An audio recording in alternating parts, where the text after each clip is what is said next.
আসসালামু আলাইকুম। কবিটি বাংলার পক্ষ থেকে সবাইকে স্বাগতম। শিক্ষার্থী অভিভাবক আপনারা যে যেখান থেকে শুনছেন আপনাকে এসএসসি 2024 রেজাল্ট নিয়ে আরেকটি ভিডিওতে আমন্ত্রণ জানাচ্ছি। যে যেখান থেকে শুনছেন অবশ্যই চ্যানেলটিকে সাবস্ক্রাইব করে বেল আইকনটি অন করে রাখবেন, কারণ পরবর্তীতে সকল প্রকার আপডেট আছে সকল আপডেট সবার আগে পাওয়ার জন্য। শিক্ষার্থীবৃন্দ, আমরা ইতিমধ্যেই একটি তথ্য পেয়ে গিয়েছি যে আমাদের রেজাল্ট পাবলিশ হবে 12ই মে। 12ই মেতে রেজাল্ট পাবলিশ হবে, তাই না?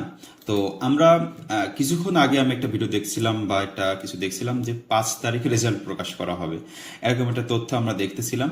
তো বিভিন্ন মিডিয়ায় আমরা দেখতে পেরেছি যে রেজাল্ট প্রকাশের যে তথ্য সেটা হচ্ছে দেওয়া হয়েছে বোর্ড থেকে, যে প্রধানমন্ত্রী কার্যালয়ের থেকে হচ্ছে রেজাল্ট প্রকাশ হবে আনুষ্ঠানিকভাবে 12ই মে রেজাল্ট প্রকাশ করা হবে।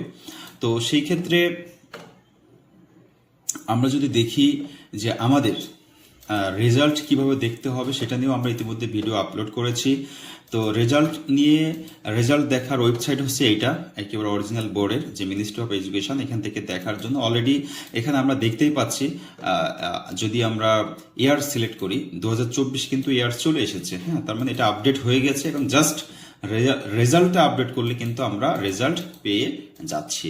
তো রেজাল্ট যখন যেদিন রেজাল্ট দেবে 12 তারিখে 10টা 10:30 দিকে আনুষ্ঠানিকভাবে ঘোষণা করা হবে। 11টা অথবা 11:30টার পর থেকে আমরা ওয়েবসাইটে পেতে পারি।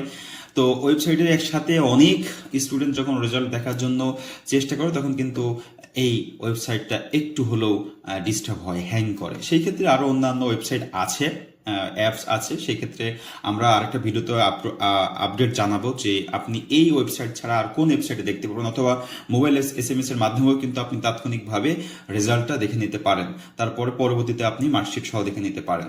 শিক্ষার্থীবৃন্দ, আপনারা যারা কারিগরি শিক্ষা বোর্ড থেকে পরীক্ষা দিয়েছেন আপনারা কারিগরি শিক্ষা বোর্ডের ওয়েবসাইটে ঢুকতে পারেন। ওয়েবসাইটে ঢুকলে আপনাদের কারিগরি শিক্ষা বোর্ডের ওয়েবসাইটে ঢুকলে আপনারা যদি দেখতে চান যে এখান থেকে আমরা যদি দেখি কারিগরি শিক্ষা বোর্ডের ওয়েবসাইটে গেলে, আচ্ছা ওয়েবসাইটটা একটু সমস্যা দেখাচ্ছে, যাই হোক আমরা একটু যদি দেখে আসি যে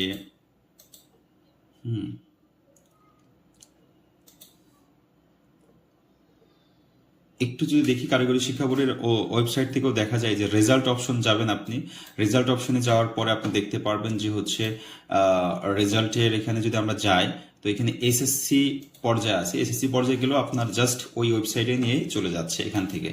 হ্যাঁ, আচ্ছা যাই হোক, এখন আমরা দেখেছি যে এসএসসি রেজাল্ট যখন দেওয়া হয় তখন বিভিন্ন মিডিয়ায় বিভিন্ন পেজে ইউটিউব ফেসবুক যেখানেই বলেন রেজাল্ট খারাপ হওয়ার সাথে সাথে কিন্তু বিভিন্নভাবে মানুষকে হয়রানি করার চেষ্টা করে, যে টাকা দিলে আপনাকে পাশ করাই দিবে, টাকা দিলে রেজাল্ট ভালো করে দিবে, এরকম নানা রকম তথ্য আপনাকে দিয়ে বিভ্রান্ত করতে পারে। তো এই বিষয়গুলো থেকে আপনারা এড়িয়ে চলবেন। আর একটা বিষয় হচ্ছে রেজাল্ট কেমন হইতে পারে।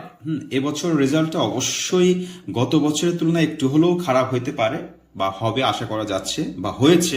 কারণ হচ্ছে আমরা জানি ইতিমধ্যেই পরপর কয়েক বছর শর্ট সিলেবাস ছিল, এবছর তোমরা ফুল সিলেবাসে পরীক্ষা দিয়েছো। তো ফুল সিলেবাস আর শর্ট সিলেবাস কিন্তু সম্পূর্ণই একটু অন্যরকম কথা। যারা শর্ট সিলেবাসে পরীক্ষা দিয়েছিল তাদের রেজাল্টটা প্রত্যেকেরই মোটামুটি ভালো হয়েছিল। আর এবছর যারা ফুল সিলেবাসে পরীক্ষা দিয়েছেন তাদের তুলনায়, মানে তোমাদের বড় ভাইদের তুলনায় কিন্তু তোমাদের রেজাল্টটা একটু হলেও খারাপ হওয়ার সম্ভাবনা রয়েছে। সেই ক্ষেত্রে এখানে মন খারাপ করার কিছু নাই, কারণ তাদের থেকে তোমরা কিন্তু বেশি জানো, কারণ তোমরা পুরো সিলেবাসটাই তোমাদের কি আছে শেষ করা আছে, তার মানে তোমরা বেশি শিখেছো।